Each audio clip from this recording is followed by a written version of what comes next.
Hello, hello, and welcome to Mapping the College Audition. I'm your host, Charlie Murphy, director of MTCA. That's Musical Theater College Auditions. Check us out at mtca.com. And today we've got Jessica Boevers Bogart and Sydney Morton from the University of Michigan on the pod. For our newer listeners, it's another one of our college deep dive episodes where we explore the landscape of the college theater world and try to demystify this daunting audition process one episode at a time. And this is another one of our Act 3 episodes. I think our second only Act 3 with the same school for the third time. I'll say it again a bit in the interview, but for those who do want to go back and listen to the episode with Mark Badama and Michael McElroy, even though both those people are no longer at the school, we do a bit more of the standard interview situation where we kind of touch on all things Michigan and, sort of more of the standard questions that I often ask. But here, we do some of those questions, but we also try to get a kind of fresh perspective, a fresh 2025 perspective from Sydney and Jessica. So I think you could listen to those first, or you could start here, whichever you want to do it, in whatever order works for you. I also feel just in general, with some of these episodes on the more popular schools, I think it's helpful to kind of broaden the conversation slightly, since it is often a bit less about what is a Michigan for many of you as listeners, and a bit more just about understanding the process more broadly. So I think we achieved that here and have a really great conversation.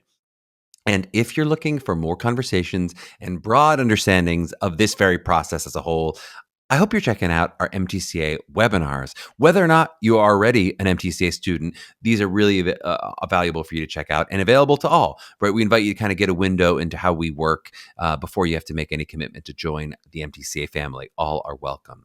We have our next one is coming up this Thursday, June 12th. That's tomorrow if you listen on episode drop day at 9 p.m. Eastern. This one is all about pre-screen mania, looking ahead at the upcoming pre-screen process.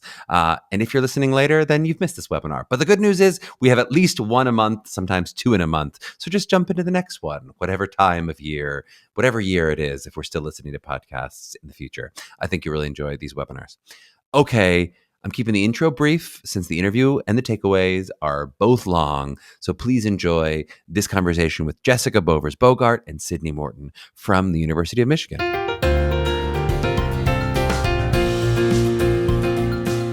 Well, we are so excited to be joined by Sydney Morton and Jessica Boevers Bogart from the University of Michigan. Sydney has a BFA in musical theater from this very University of Michigan. She's been on Broadway in Memphis, Evita, American Psycho, Motown, lots of cool TV and film, just more than I can possibly mention. Also taught at a lot of previous places, including Rider University, where she was teaching the very person who was researching her bio. Our podcast producer, Kelly Prendergast, gives a shout out to Sydney and Marymount Manhattan, and is currently an assistant professor at the University of Michigan, alongside Jessica, who has a BFA in MT from CCM and an MA from NYU Steinart. Actually been on Broadway too many times to name. It's rare that I actually can't read them all, so I won't read them. Oklahoma, Les Mis, Rent, and like 7 other literal Broadway shows that she's been in. Tons of regional theater, tons of cool stuff. Also taught a bunch of different places. We'll talk about that a little bit, including at Pace University before becoming an assistant professor at the University of Michigan, which is still located in Ann Arbor, Michigan. They take classes of about 22 students. They offer BFAs in MT, BFA in theater performance, etc. All right. After that long intro, I'm exhausted now. How are you doing? Welcome on the pod, both of you. Thank you for having us. Of course. I'm so excited. And I will have just said this in an intro in the episode to everyone, but this is like now our second ever Act 3 with a school. So we've done a couple Act 2s. This is like only our second ever Act 3. So we're in rarefied air here. But I just do think I'll take it as an opportunity in getting to do a third visit with a school to like slant the podcast a little bit more toward the way that we're doing it. So for so many of our schools, we have listeners who are kind of listening primarily to decide whether they're interested enough in a school to add it to their list. And I think in a large percentage of cases, our listeners, we know they're interested in Michigan, right? They may still not end up deciding to apply to the school for whatever reason, but I don't think you guys need to sell the school at all. So we're going to shift away from some of the standard questions. For our listeners who listen to all the episodes, you may be expecting certain questions. I'm not going to ask all of those questions in terms of explaining the school to the broader public. For those who are interested in those questions and a bit more of our regular run through, please do go back and listen to those episodes with Mark Madama and Michael McElroy, where we did versions of this breakdown. So we're still going to cover a little bit of the school as a whole, but I really want to get Sydney and Jessica's fresh perspective. And also we'll try to broaden the conversation a bit today in terms of the broader landscape. So, but before I get to Michigan and those very broad conversations, can you both just give me a little bit of your journey to Michigan, or in your case, Sydney, back to Michigan? Both of you are in the middle of really fantastic careers and are pretty recent hires. So can we talk about what made you decide to jump into academia and how it fits into your life? Sure. Jess, you go first. Yeah, I'll go first. My journey, I was raised by two teachers, one of whom ran a regional theater in Chicago. So I've got both academia and theater running through the veins.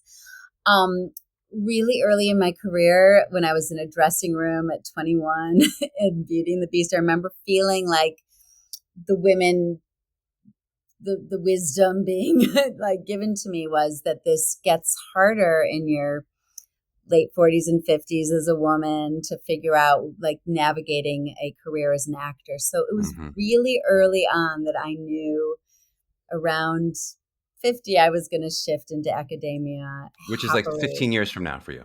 Yeah, exactly. Exactly. Good.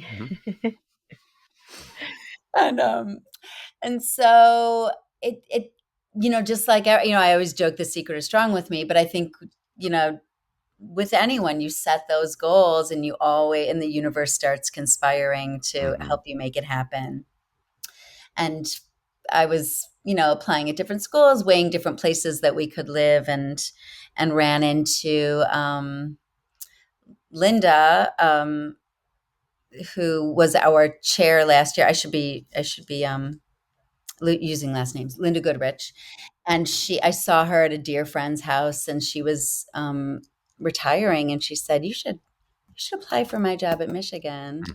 And so I felt very much like the moons had collided and brought me to this application process. And right away, I just fell in love, and it seemed like such an incredible fit. And I knew a lot. I knew Linda, I knew Mark Madama, I knew Michael McElroy, I knew so many of the players at the school at the time. So it just felt like just a beautiful academic home for me. And Sydney, what about you? Was it also the secret and moons aligning? It was definitely moons aligning. I don't know that I was secreting it. It kind of came in an unexpected way. But when the momentum is that clear and strong, I definitely am a proponent of just going with it. But teaching has always found me. I started teaching dance when I was in high school, and I always loved it, and it always really fed me as an artist. I would do a lot of guest teaching. I had the joy of working alongside Robert Hartwell as he built Broadway Collective into this huge, amazing, and necessary thing once, especially the pandemic hit. So I was, and a lot of that tradition of teaching was in the tradition of Mark Madama, because we both went to school and learned from Mark. So, I was always honing these skills, and then I started doing guest teaching and master classes, and it was always finding me. I was always a very opinionated actor. And I loved to dissect things and figure out how do we rebuild this? How do we make this? So it always made sense for me to be finding myself in a teaching position.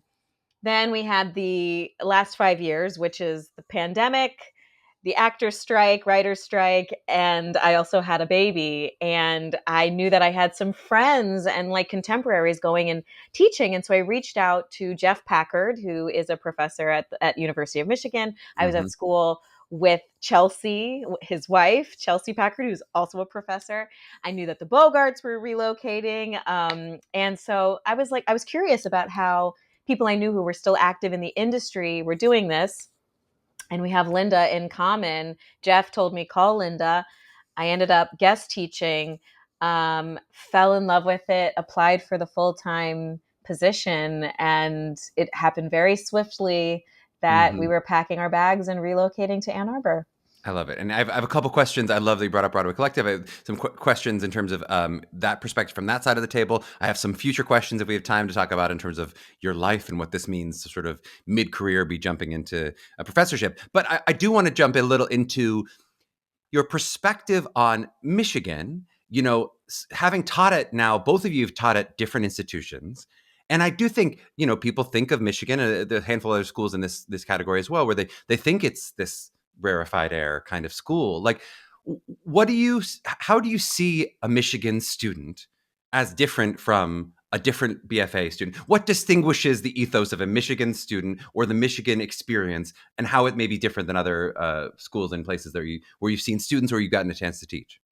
I hear from Sydney, well, my perspective on that is so much of the full person and growing artists and not really having an opinion about where their path should lead them, but just helping them to discover who that is and how to grow it. Mm-hmm. But I think Sid also has some perspective, having gone there, what it means to be a Michigan student, that I feel like you're teaching me a little bit as well.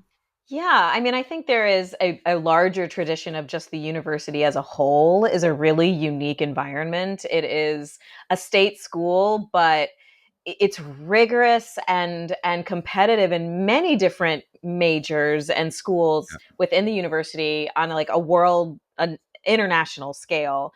And Yeah. so there is a real rigor to the academic aspect of it. Like you're expected to be a very serious student. And so, you know, I mean, there are a lot of very challenging courses that you're going to be taking that have nothing to do with musical theater. But I also think that our program also takes that academic rigor and applies it. So it's not really just about being a great performer. It's also about being a real student of the art Mm-hmm. form and studying it and coming from that scholarly perspective, which again goes into what Jess is talking about, which is it's not all about producing stars on Broadway. There is this understanding that like these scholars of the form will go off and become the top casting director or EGOT winning composer lyricist teams or Mm-hmm. like and when those gifts are discovered in the setting,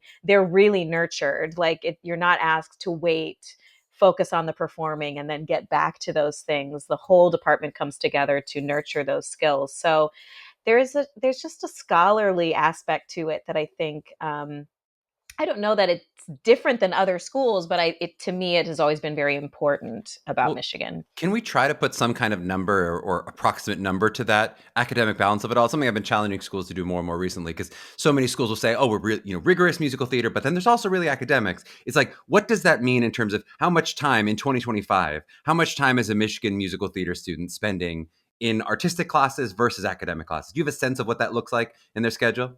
I would say it's about one fourth to one third of their schedule is not musical theater related. Many of the students have minors that are not musical theater, and that number might even go up.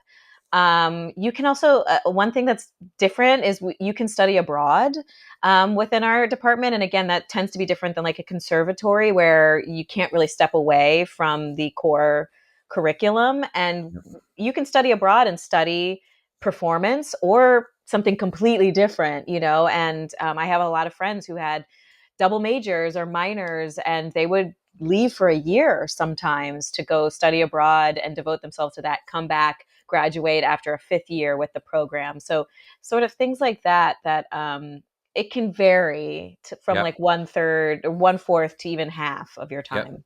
And how ubiquitous do you think that is in the program? Like, I guess I would say from our end of knowing students who are interested in Michigan, there are absolutely some who go, my God, that is the dream program because I'm interested in this many academics and this much musical theater while still maintaining a level of rigor in a musical theater that you might not get at a BA program where you're open to these academics. But I also know there's a lot of people who are just really interested in Michigan's musical theater program and they go, that's so. But I guess in terms of the admitted students, in terms of the sort of feeling of the class, does it feel like they are all like really scholar athletes? Or I'm saying scholar athletes, I mean like scholar artists, right? Do they feel like they are really like, hey, we all are really interested in academics and musical theater? Or are there some in the class who are sort of like, yeah, I'll take my academics and I did well in high school, but I'm really here to sing and dance. Like what does that feel like in terms of the breakdown of the class? Absolutely. Each class, each year has, you know, different numbers on that, but we really pride ourselves on being a choose your own adventure and that those things may change after you arrive. And so absolutely, there's the kids there that are musical theater, you know, passionate, and that's where their heart lies. But finding out, oh, I can go abroad. Oh, I can do Mm-hmm. these things after sometimes that changes midstream for some of them. And do you Yeah. feel like, oh, please say it. Go ahead. I was just going to say too, and like again, I think that the definition of musical theater is so broad. Like the students you see who that becomes their singular focus. There's so Yep. much within that. They start producing their own works. They start, and then they're taking classes on producing and things like that. So it feels like it's very rare that it's just like tunnel vision, singing, dancing, Yes. acting. Like it always has this kind of free flowing, growing feel. Yeah.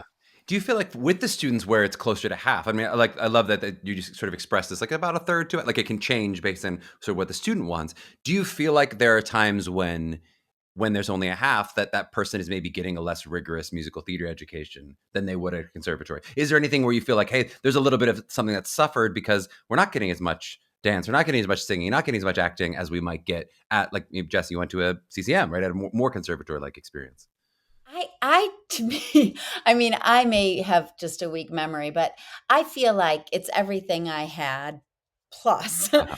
And I do feel that that is one of the great challenges of college in general is finding balance and erring in those in both directions, perhaps, you know, and figuring out all that and that's okay. That's what it's for, especially the first 2 years. Maybe you do take on too many academics, and so some of your work falls back, Hmm. and we sit with the kids and talk, okay, you know, how can we change things for next year so that balance becomes easier for you, or we also often are heard saying this is what it is to be an actor, Uh-huh. is that you have to be in so many lanes at once, so some of it's just stamina, Yep. right? Yep. We were talking before the pod about what it is to have a toddler and be in this business. And so there's a lot of juggling that goes on sometimes in this business and in general. We did a little bit of a curricular run through with both Mark Madama and then Michael McCurry in those episodes. So I won't do a full like curriculum run through for you guys, but I'd love to just hear like a little bit about how you're seeing the curriculum in 2025, if there are any changes or shifts to the curriculum in terms of ways it's being updated in the past couple of years, or anything that you're bringing from your perspective of going, hey, I really think here's a tweak or here's an adjustment that we're trying to stay current with. Yeah, I mean, one of the big changes, which is really fun for Jess and me, is that our Intro to Acting course, which is for the first years, is a year-long course now. So for the entirety of the program up until this past year, that was only a one-semester acting class in your Mm-hmm. first year in the department. And now we have this like luxury of having twice as much time with all of the first years, and allows us to just introduce so many different aspects of acting and vocal production and physical work and all of those things. So that's been a huge shift. And I Mm-hmm. think we're always having a conversation too about how much performing first years Mm-hmm. should be doing and things like that. So that's One kind of the of big questions our students often ask is going, can I perform freshman year? And often we're like, is that really the most important thing to you, is that you get to perform in a show your freshman year? Yeah. right. And from an academic standpoint, there is a lot to learn. So Yeah. nothing has really changed in that regard, but it is a conversation that I think we're constantly having. Yep. And I'd love to hear, and Jess, I'll let you jump into if there's anything curriculum change you want to talk about, but I'd love to also hear just like the way that, at least as much as you've been privy to these conversations and your thought patterns on it, of like, how does Michigan think about what it is to stay current? Because I just think like there's a danger when you're thought of as one of the top schools, which I think certainly Michigan's in those conversations for, this is a school that everyone is interested in and wants to go to. There's like the risk of complacency. I know that's, I went to Carnegie Mellon. That was certainly true of our, we would all say it about our alma mater, that it's like, it's fantastic, but man, things are the same way they've been for 20 years. And then all of a sudden, like our whole faculty is now gone and it's like a completely new faculty that's totally different. So I'm like, okay, cool. That seems a little extreme too. It's a little tricky of like, how much is it? How much are you bringing in those fresh perspectives and updating things versus, this wonderful program that has been built that, we're talking about Brent Wagner, Mark Madama, there's all these years that Linda, you mentioned, so many amazing faculty members have built this program. I guess, how do you think about like changing and updating, staying current versus keeping keeping the baby with the bathwater in terms of, I guess, what's worked there? Yeah, I think that exact balance is, I mean, that is so much of our conversation. I think just having new teachers coming in and bringing our own curriculum to our classes has already been a big sea change as far as we're teaching, bringing in a textbook now freshman year, like the Respect for Acting, Uta Hagen, and we're teaching Viewpoints, the Anne Bogart, Tina Landau, physical theater, and Patsy Rodenberg with voice production. I think a lot of that is new ground and frantic assembly, like the companies that are doing stuff that, we're keeping our finger on the pulse, and then being very conscious to know the giant shoulders that we're standing on that came before us, and making sure to have lunches with Brent Wagner and call Mark Madama and the faculty that have been there through the whole thing, and make sure we are in constant conversation about what brought Michigan to be such an exciting program. So toggling between those two things of making sure we are, and assessing exactly what you asked initially, which is what students need in this day and age to move into the world.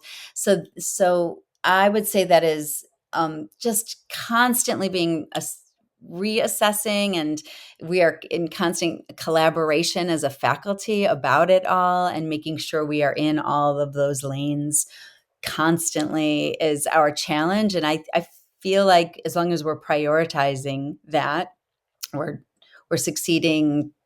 We're succeeding in making sure we're in all those things in those lanes simultaneously. Are there things that you see like, hey, in the next 5 years, in order to stay current with the business, that are there shifts and other new things alongside expanding that freshman acting class that you go, I would guess Michigan's going to add this. I would guess do you have feelings of those adaptations?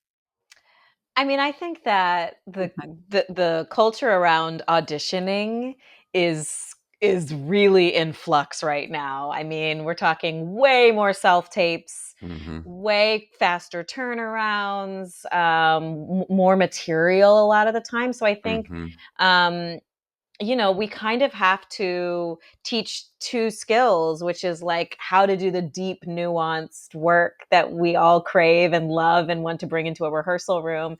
And then also how to like audition well with all of these expectations and logistics and changes.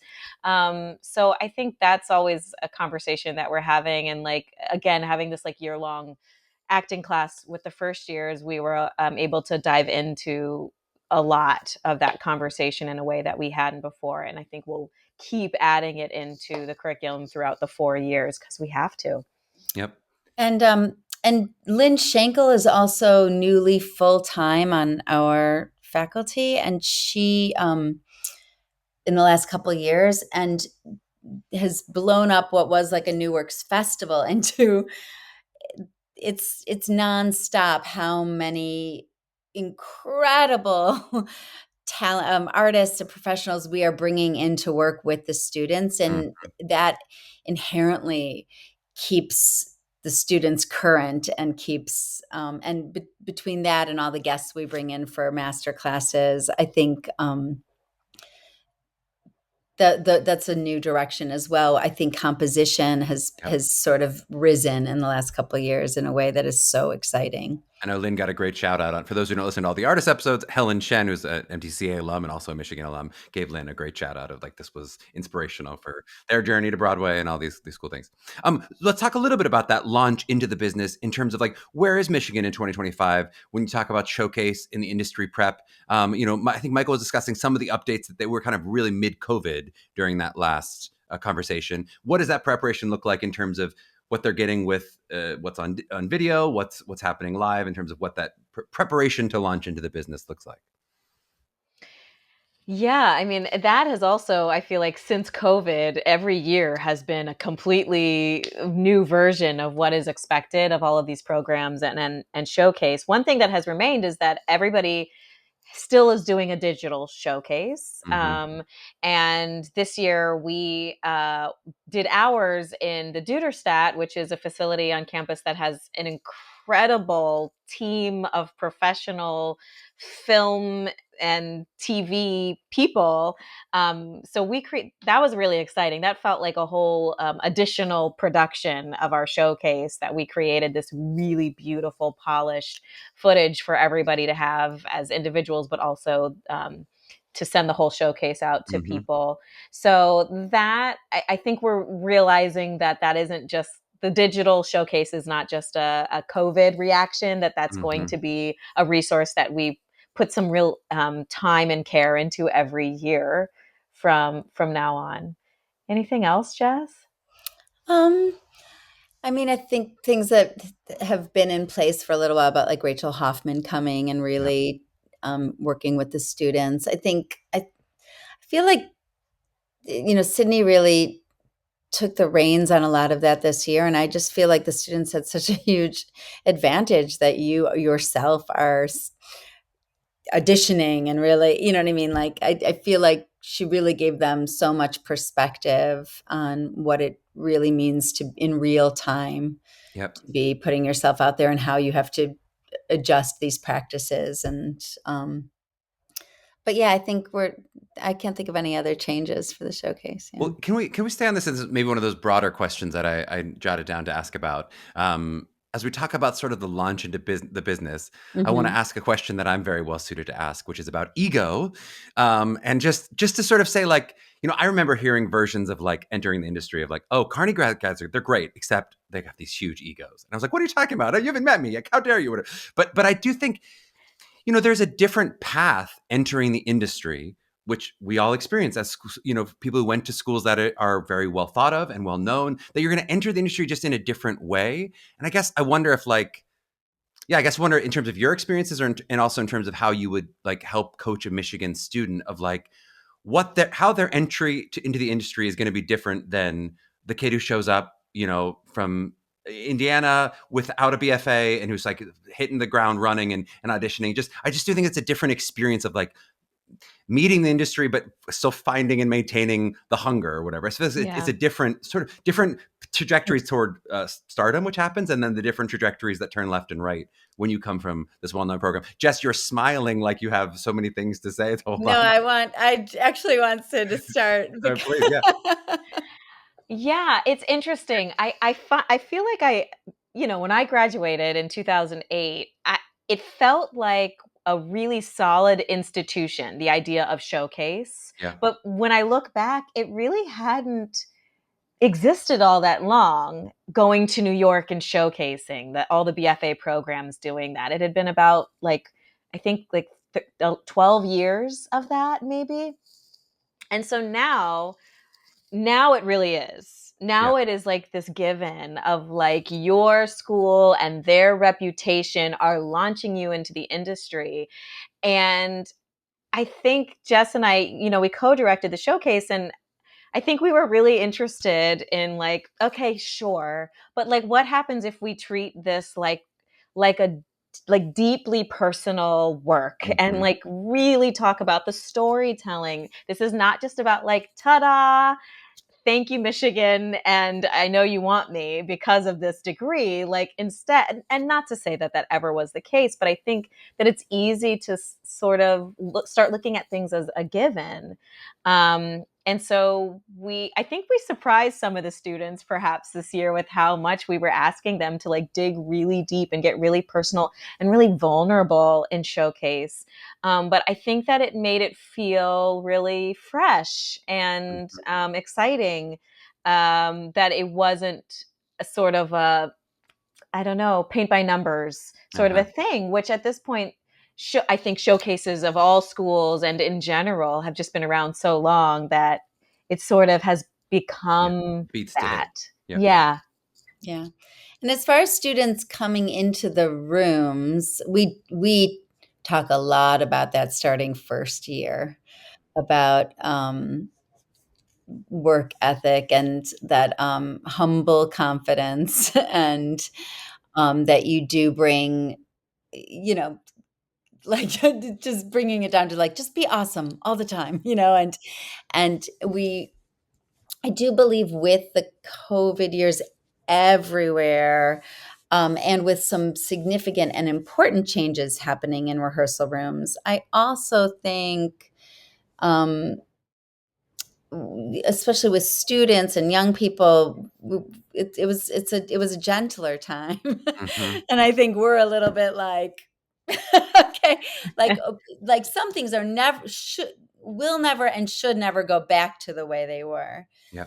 But rehearsal ethic, practices and being your full open and bringing everyone in the room up around you, and that being we really work hard with that, and the kids are so loving and so wonderful, and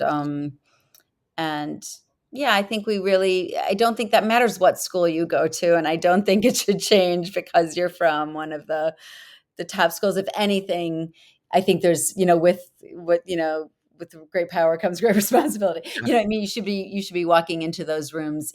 And I said, you won't always see it from everyone, but our work ethic should always be with great respect for what's happening in the room, no matter what. And I tend to think of a few of those things as old school, even though it probably isn't, but in Yep. my head Yeah. it is.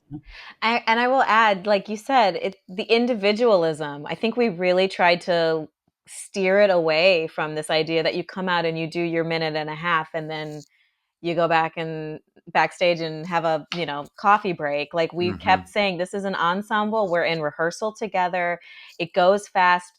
All of your energy is feeding one another. So again, it's like these things that started to kind of feel very repetitive. You go out and you do your number, it's showcase. Well, no, we're creating this piece together.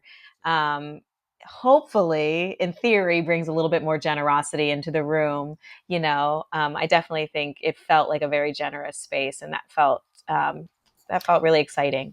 It's awesome. Yeah. And I was speaking of like rehearsal rooms, like shows you go to too, not just Yeah. rehearsals. Totally. Yeah. And I now almost try to use the phrase launch into the business as opposed to just I think actors at 21 are only concerned about get the agent and then I'm done or Yeah. whatever. But it is sort of like, yeah, and then what is that launch into the beginning of your career, which is still just the next step into the next couple jobs. It's like, it is not just about the first job and the first agent. It's also about like, then what is your reputation that you're building in the industry that's going to get you more Broadway shows than we can read on one podcast. Sort of that's a long trajectory of a foundation that you're building that isn't just from the 1 minute or experience.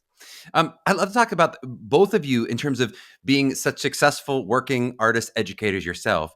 How do you handle things now if you want to work professionally?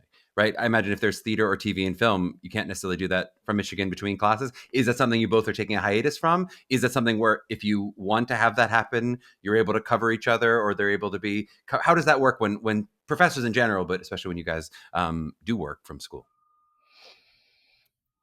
Well, I'm off directing a show right now in North Carolina. And last summer I worked on 9 with Andy Blankenbuehler at the Kennedy Center. And my wife, I mean, no big deal, but And yeah. your wife. Yeah. Mm-hmm. And she's amazing. Yeah. And as are you, so she says she. Oh, the school encourages us to go work, so we do cover each other. If I say when Sydney books some huge movie or TV show or Mm-hmm. Broadway show, like we cover one another. And the school, that was one of the big surprises for me when I was applying for the position that actually contractually we are supposed to be working, and I thought, great, but now that I'm doing it, it's great Mm-hmm. because I can come back to class and say in all confidence, yes, this is how the room is still run, and this is Mm-hmm. what is expected of you, and this is what I am seeing and feel. So, like, I felt confident about it from my memory, but doing it in real time and coming back and forth it really is part of our jobs for a reason. And you'll do that when 9 comes to Broadway. When? I'm just doing a little I research. know, right? I'm just that'll be next spring, or when is that? Okay, just we'll be Yeah, clear. I know. I'm in the Is on same. the I'm in pod. the same. Yeah. Sydney, I'll give you a chance. Is anything you want to throw in there in terms of working in terms of with your young toddler? I mean, well, if you have any answers for working with a young toddler, please send them my way. But in terms of the thing that's actually, like Jess said, the most clear is that we are supposed to be doing this. It's like, either you're researching and being published in journals or writing books, and that's a possibility as well, or you're continuing to act. So and everything is still self-tapes for better or for worse. Right. I'm in New York right now and I'm sending self-tapes. So it's actually more doable than I even anticipated. Film and TV especially, like, because a lot of those gigs are short term. Yeah. So, I was able to shoot a guest star in first semester and just missed like a day of And classes and rehearsal. classes and you're back in. Yeah. Yeah. Yep. Okay. I'm going to give the two of you a shot at a question that I ask a lot of schools and which Mark Madama either won or failed at. I'm sorry, unclear, but I asked that, hey, why does a kid say no to Michigan? And he was like, well, they don't. I was like, okay. Which I think is refreshingly honest in some ways, but it's also not literally true. I mean, this very year, we've had students turn down literally every school because it happened. We had kids turn down Juilliard this year. It's like, it's going to happen where you're going to go, it's just, anyway. But so, maybe ask a slightly different way. But if a theoretical kid were to shut down Michigan, like, why do you think they would? Why do you find, if there's anything that you could describe as maybe a weakness in the program or something where someone else might say, hey, this program seems stronger because of X, why do you see that in Michigan? Where are the vulnerabilities? I say this the same exact way I say, I talk about this in the exact same way I do about auditioning. We don't, it's vibing, it's dating. You go to different campuses and you feel where you have synergy. And it's not that you say, I don't want that. You just like, I just feel I'm supposed to go to Michigan. I'm on campus and I'm feeling I'm supposed to go to CCM. I'm supposed, it's who you met while you were there. Might have been the weather when you visited campus. Who knows what it is, but it's that for me, I teach auditioning in the same way. You're looking at the people on the other side of the table and are we supposed to work together? Do we have chemistry?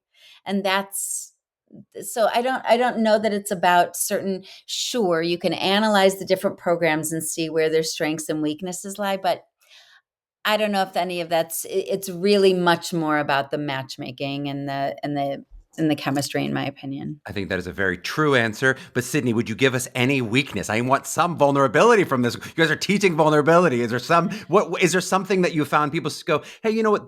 In the dating of it all, this is why I wasn't vibing with Michigan. Here's what it was about the school that maybe was a turnoff for me. Sydney's like, I chose the school, so academia. It's the academia. I don't know if I was born in Michigan. I went to CCM because I could never have handled that rigor at that age. No way, no how. Yeah. So its greatest strength is also for some students probably its greatest weakness. I think totally works and well said for me and for you. It was great. And also, I think, I like that you also already said that just because you're not necessarily completely a scholar athlete doesn't necessarily mean it couldn't work for you too. There could, as long as you have enough interest. So we're saying both sides of that positive and negative have been said in this pod. Yeah. Okay, let's take a break. And on the back end, we're going to talk about auditions and admissions a little bit. Just noting again, some of those other questions like costing curriculum that we normally go through, we didn't go as deep into. So do check out those other conversations with Mark and Michael if you want to hear more about that as well. But we're back in a flash with Sydney and Jessica.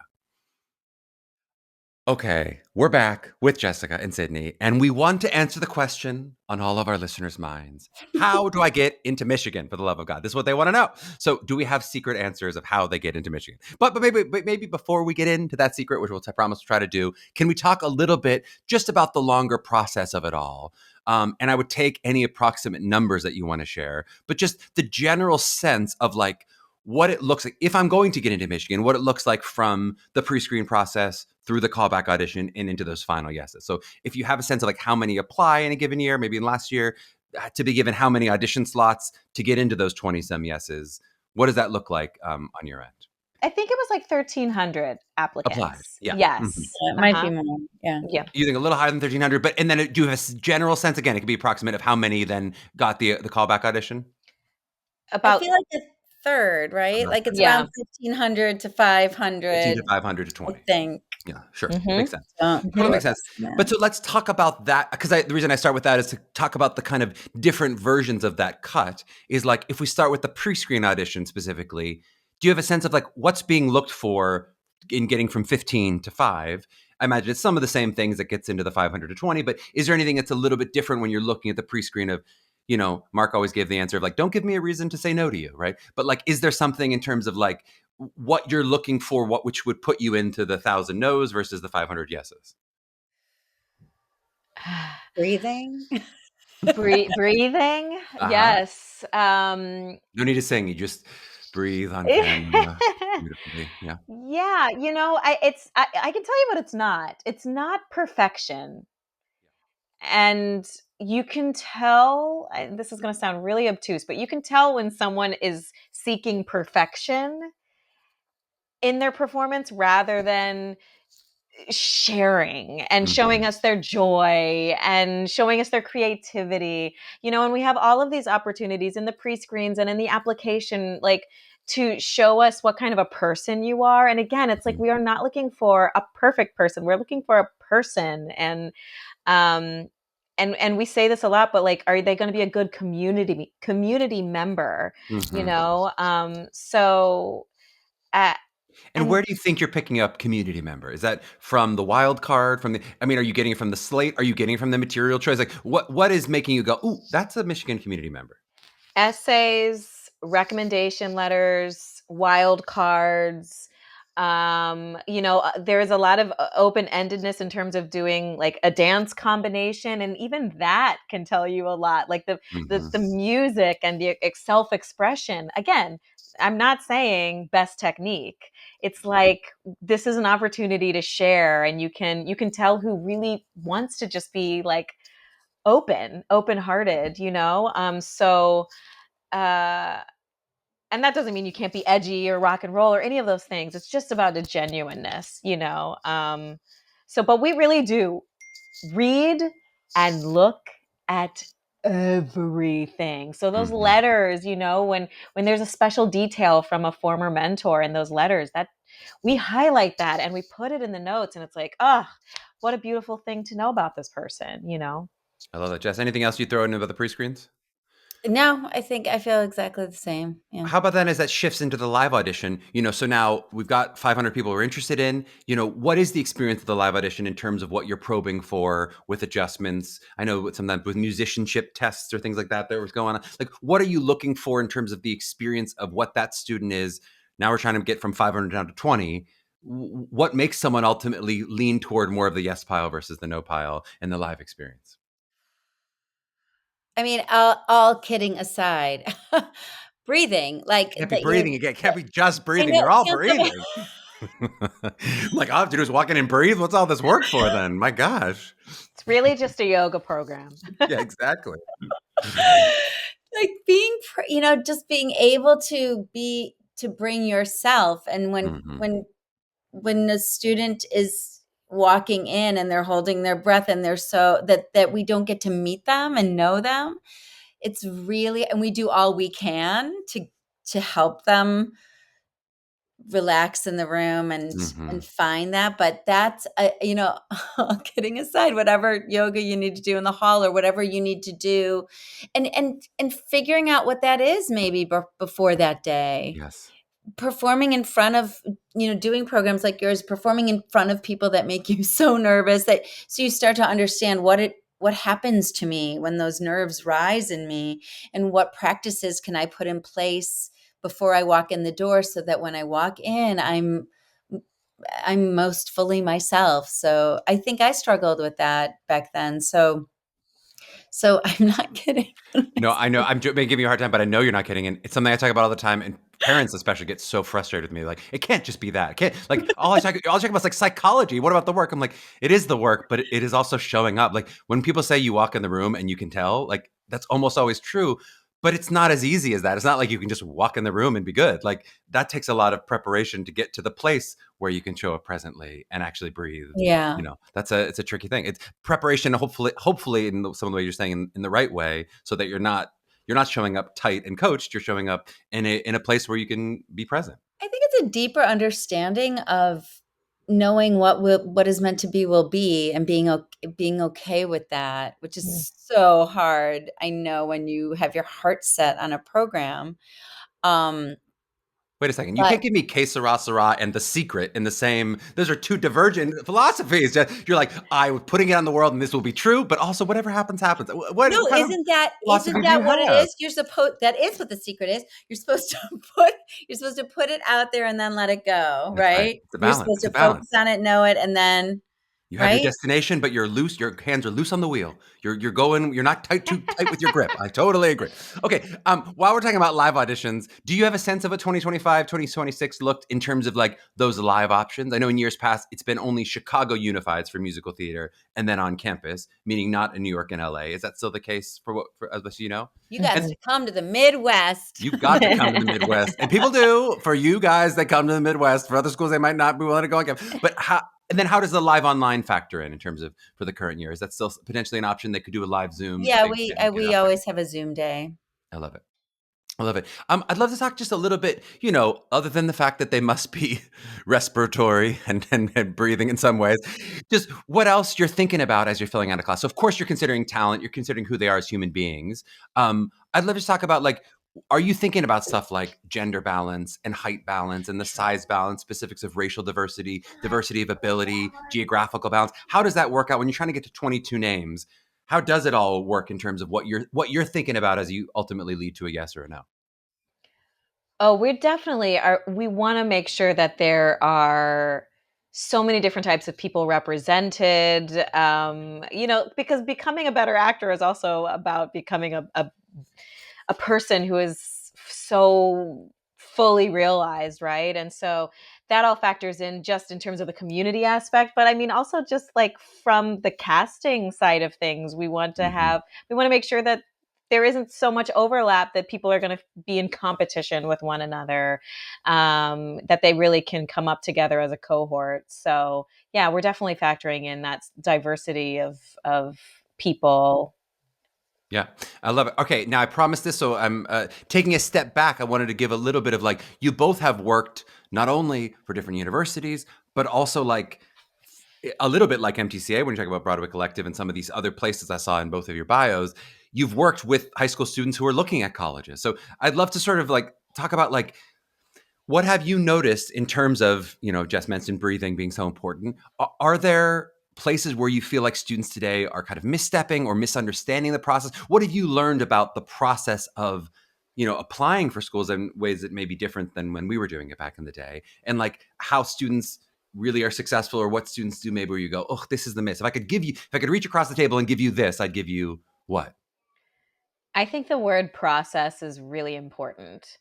I mean, I can't speak for other schools, but I will say that like expect to work with us in the Mm-hmm. room. Like, do not get so rigid in your like polished performance that when we ask you to do it again and make an adjustment, it's either you can't apply it or it derails you. So I think just knowing that like this is opportunity to work together, not necessarily um, coming in and impressing us with a performance and Mm-hmm. then Yeah. just outperforming 1,299 other kids. You know what I Mm-hmm. mean? Like, what an impossible thing. We Mm-hmm. want to see that we can work together.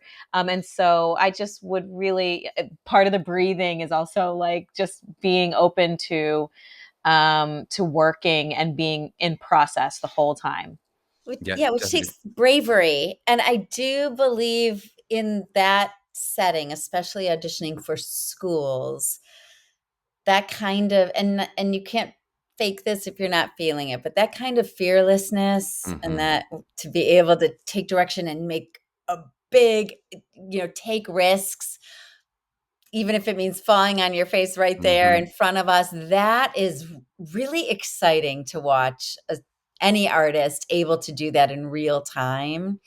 And so I guess that's really starting to have that I'm game for anything Mm-hmm. attitude as you're walking in, and know that it's more impressive. It's more impressive to see someone jumping off cliffs right in front of you, like taking those big chances, than it is like taking an adjustment and it feeling perfect. There's no such thing. Yep. And we joke about sort of releasing, but it's certainly a takeaway I've made before on this pod of like, I do think it is something that this generation, there is a bravery in the lack of control in a way that feels a little different than 20 years ago. Like, it just feels like actors have different stuff that we had different stuff we were dealing with, but it wasn't like there's a level of control that I think a lot of young people have and want. They wanted to go exactly how they expected it to go more than I think we did in our day. We were messier and had different issues, less technique at times, but I was a little more, it was easier for my generation to sort of be like, whatever, let's see what happens. And like, I feel like that's hard for 17, 18-year-olds today. That beginner's mindset was really helpful. Like, we truly were, I didn't think I knew a whole lot, and I didn't, and so maybe there's a little bit of that too, just remembering that we're all coming in the room, not knowing one another. A beginner's mindset is really helpful. Yeah. Totally. Okay, as we move toward wrapping up here, and as I hear Sydney's evidence of parenthood sneaking into the background, I want to talk a little about the parents. No, it would not be the first child on this pod. We had a whole professor do it with a bouncing baby on her. Okay, good. But I want to talk a little bit about the parents in this process. Just anything you want to share with parents who are kind of figuring out how to support their young artists as they go through this process. I know, Jess, you have two young ones who are about to go through this process, not so far away. Hopefully, God forbid, not in the musical theater world. We'll find out. But what do you see in terms of have you experienced parents who are going through this? How do they best support their young artists? I think it's really important to visit the schools. I think there's so much, when the students get on campus that they feel that a lot of what Sydney was speaking to, that there's something more than just the program. It's where you're spending 4 years. I think as much as the parents cannot have their hearts in their throats that the kids have to go to one specific school or two, that the parents make sure that they broaden their minds and understand that so many different programs have different wonderful things to offer, and that their kids are going to be all right no matter. I feel like, I've watched kids, the paths I've watched. I had a student start in musical theater, then switch to culinary, and now she's pre-med. It's like it's exactly how it had to happen. She had to go through all of that to be on this path in confidence and with her own desires. So as much as parents can understand for themselves, even though they're hoping this one place is the place, it just, no one knows. One knows. So that's, I think the way parents can support in the best way is helping the students prepare all the things they need to do for all these different, but to assure their child endlessly that no matter what happens, they're gonna find their way. Jess, Sydney, anything you'd add in terms of the parents of it all? Yeah, I mean, to that point that Jess was bringing up, I think more than ever, I'm realizing that like artists will save the world, and I think shifting that mindset of like, oh, this is a scary niche industry and what are the odds, and knowing that like I'm obsessed with musical theater people. I married one. I am one. I work with them. Like I have watched all of us. No, I don't know another community that pivots more, that is braver in terms of stepping into new paths, and then miraculously has this playfulness, this sense of community, this understanding of reading people, this radical empathy, like all of these beautiful traits, and can public speak and do all of these things that can lead them into so many different careers. I saw this woman on TikTok, so it's very true. I saw her say, like, all of my friends who got BFAs in musical theater are employed, and I don't just mean in musical theater. And that means something. Like anymore, this is a beautiful education to get. And so, yeah, it's not about like just the biggest school or the most competitive school or all of those things, like just really trusting that this is a really beautiful path, and there are going to be some amazing opportunities in people and education on this path. So what a perfect place to wrap our Fresh Faces of Michigan episode. You mentioned TikTok. I think it's the first time in 200 some episodes TikTok has been brought up by a professor, meaning they were consuming it themselves. I'm really impressed. Do I admit that I don't have my own TikTok? Someone sent it to me on Instagram. Oh, I'm like no, a that's way too true slow. millennial. That's a true millennial going, I kept it on Instagram a week later. That's exactly right. That's how I am too. I love it. Well, if people do want more information on Michigan, is there a place you would direct them to? Is it TikTok? Is it some other social media? Is it the website? Do we like a paper brochure? How would people find out more information if they wanted to on Michigan? I think our social media is doing a really good job right now. So yeah, I think, I mean, I can't speak for our TikTok if there is one, but I think our Instagram is great. And yeah. Website. I love it. And the website. Okay. Awesome. Well, thank you guys for the time. I really appreciate how much your generosity and getting to spend some time with you both. Thank you. Thank you so much.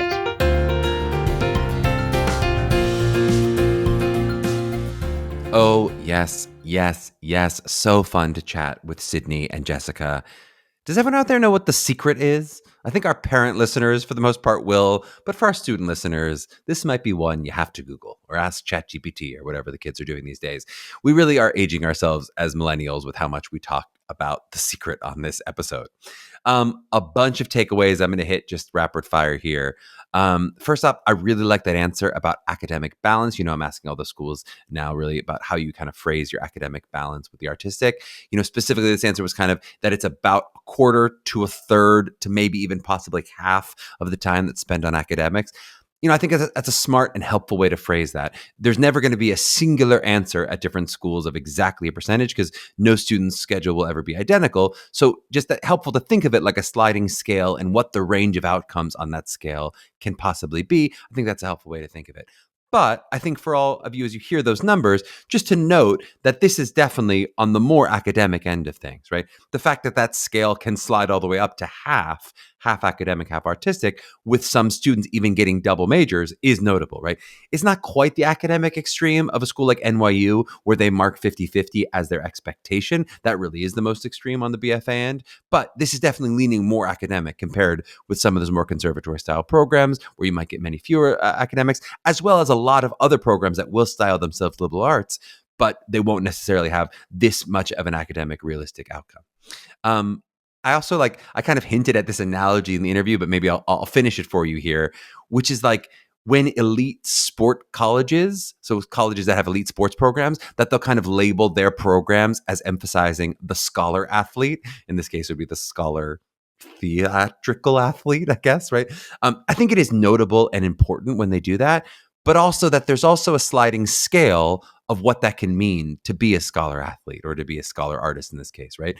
For some schools with sports programs, like we had the Josh Normans of the world that Joe Roscoe talked about a few episodes back, the athletes are really just trying to get the easiest classes they can pass, right? But of course, there are those schools out there with a real strong tradition of the combination of athletics and academics. For instance, there are students who go to Duke because they love that it is an Ivy League level academic school and that they can also play basketball on this really reputable basketball team, right?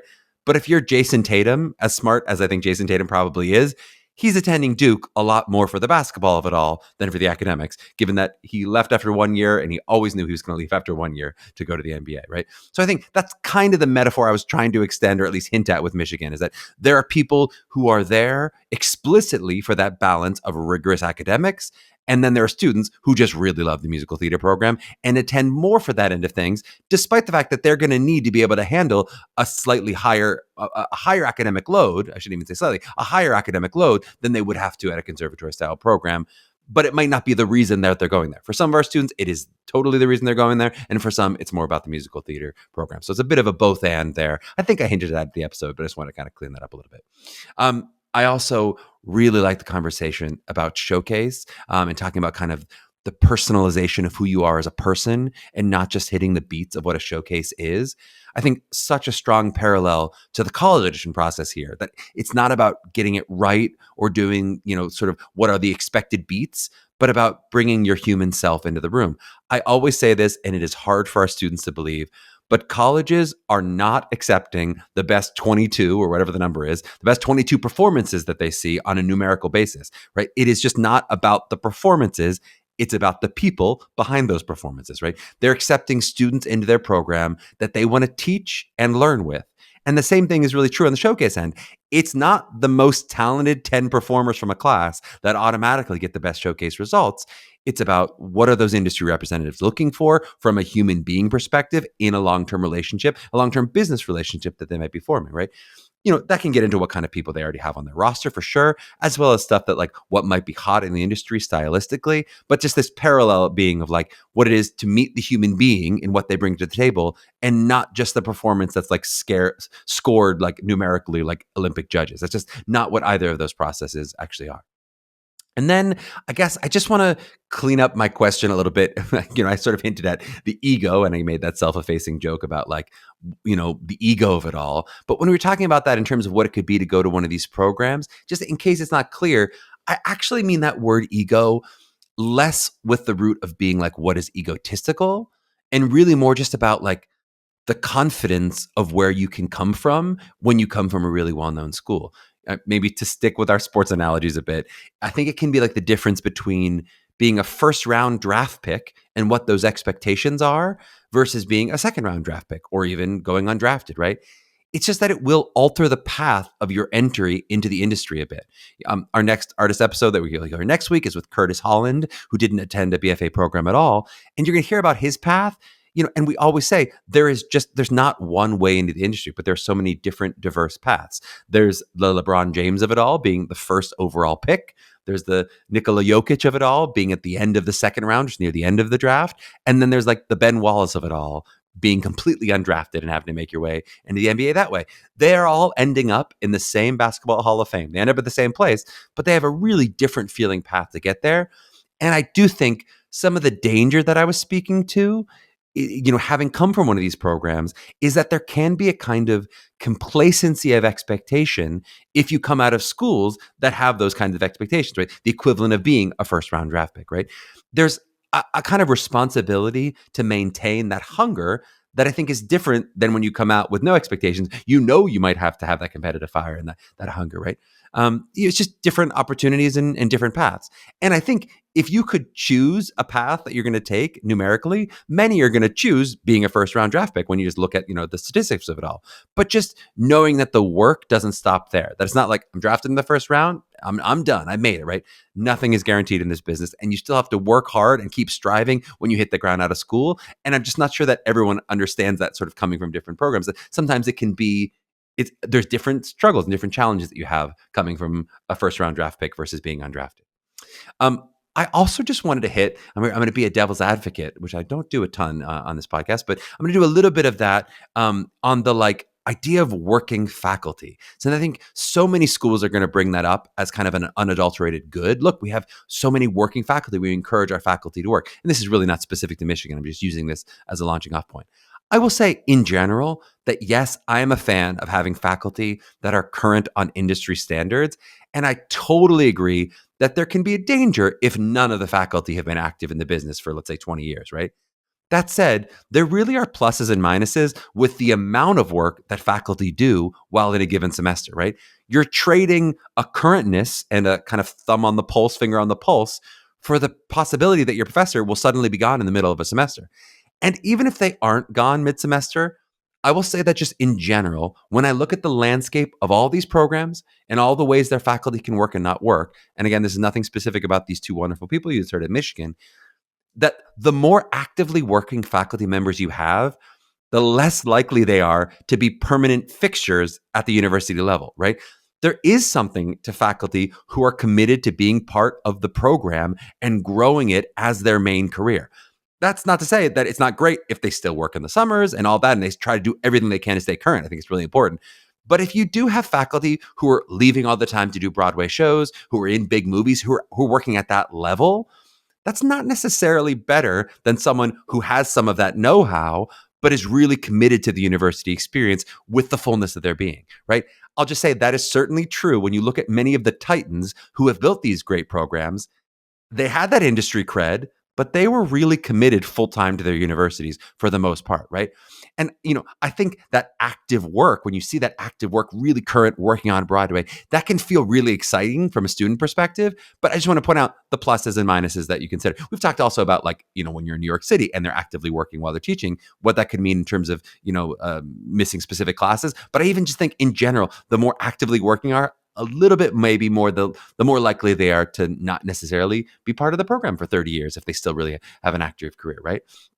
And, my dream in general, I guess, would be to have a faculty that is like constantly 5 years out of being a full-time actor. Like they really did it and then now they've really committed it. Or maybe it's about a little bit of a balance, like, continually bringing in a certain percentage of fresh blood, fresh faculty members who are bringing a currentness to it, but also then maintaining an integrity of the institution and not reinventing the wheel with nothing but brand new faculty and constantly brand new faculty. So there's not like one right way to do it. I don't think there's a singular right answer, but just to speak a bit toward like what I observe, which is that when too large a percentage of the faculty is right out of the industry and brand new to education, or is still actively working, especially if you're actively working in a way that is beyond the part-time. It's not about, we're not talking about voiceovers or just in the summers. When you're actively working, like you might be doing a Broadway contract, it can sometimes mean those programs' momentum can be stalled a bit, and possibly that you're not going to retain the longtime faculty in a way that can build a program in the same way. Again, no one right answer, and you can never know, is this person, when they say they're here, really going to be here? Often you'll hear me ask a professor, I'm like, you think you're going to be here for the long run? And they're never going to be like, no, I'll probably leave in 2 years. But it's just worth noting that of like the potential downside to what it is a really actively working faculty, even though, of course, we know the upside and how good it is to be current and know all that. So I just want to play a little bit of devil's advocate to that. Again, not specific to these two people. Okay, and last but not least, let's talk a little bit about breathing. I made too many jokes about breathing on the podcast. I was one time too many times to the well there with Jessica. But I do really want to say, of course, what she said, it is so important. And it's something we talk so often at MTCA in the strategy of like how you set up your audition structure is trying to find a way that you can breathe and be present in audition rooms, which basically always means some version of practicing high pressure situations which feel high stakes to you and getting better at breathing in them. And it's never just about breathing, as we talked about, of course, right? But I like how Jessica said, if we can't meet you, right? If the breathing prevents us from meeting you. So it's certainly possible that you can breathe, be totally present, and not have a successful audition, right? It doesn't guarantee that you'll have a successful audition just because you're breathing and being present. But the inverse is not true, right? If you're not breathing and you're not present, it is really hard to have a successful audition, right? Or that often the lack of breath is going to get in the way of you having your most successful audition, at least, right? And for those who are regular listeners, I would say this is very similar to those conversations we've had many times about adrenaline, right? We've had that in many different forms on the podcast. For some people, it is helpful, I think, to focus on breathing and the breath itself as a way to calm the nervous system and get themselves in a positive place. I think that works for a lot of people. For others, I think the breath can sometimes be more of a symptom than a cause. And actually, they don't want to focus as much on the breath, but maybe focus on their psychology or maybe on a physical action, something that takes them away from the idea of breathing. And maybe that will help calm the breath itself. But we're just using different words and ideas to get to the idea of a present, focused, alive state where the best auditioning happens. Some people would add in other words, the present, focused, alive. Some people might add a word like calm, but I'm always cautious to say calm because to me, the best auditions don't necessarily happen when you're calm, just when you're under control and alive and present, right? And I think sometimes young actors, they have this expectation that they're going to walk into an audition like they're in the middle of a meditation and they'll have that kind of breath. And I think for many people, that is an unrealistic expectation that can actually throw them off their game because they're never able to achieve that level of calm. And then their head being like, hey, why is my heart beating too fast? Why am I not at that level of calm? And it almost then makes them less calm, right? Again, every human being is different, but that idea of being able to feel like you are your best self, even in the high stakes adrenalized state, that's the key, right? In whatever form your best self is and how that will manifest. And definitely one of the telltale signs that you might not be in your best state is whether or not you're on your breath, right? You can tell when you see someone who's not breathing that you go, well, I don't think we're necessarily in that present alive state. All right, well, that is quite enough takeaways for one episode. So let's wrap it there. This episode of Mapping the College Audition was produced by Meghan, Cordier, and Kelly Prendergast with social media work by Jordan Rice. You know you can like and subscribe to us wherever you listen to podcasts, rate and review us if you're feeling generous, and follow us on all socials media. Or, of course, just catch our TikToks a week later at Mapping the College Audition on Instagram. And as always, check us out at MTCA.com for help with your individual college prep needs. To my young artists out there mapping their journeys, please trust that you are enough exactly as you are right now. Now keep striving and keep breathing. We'll catch you next week.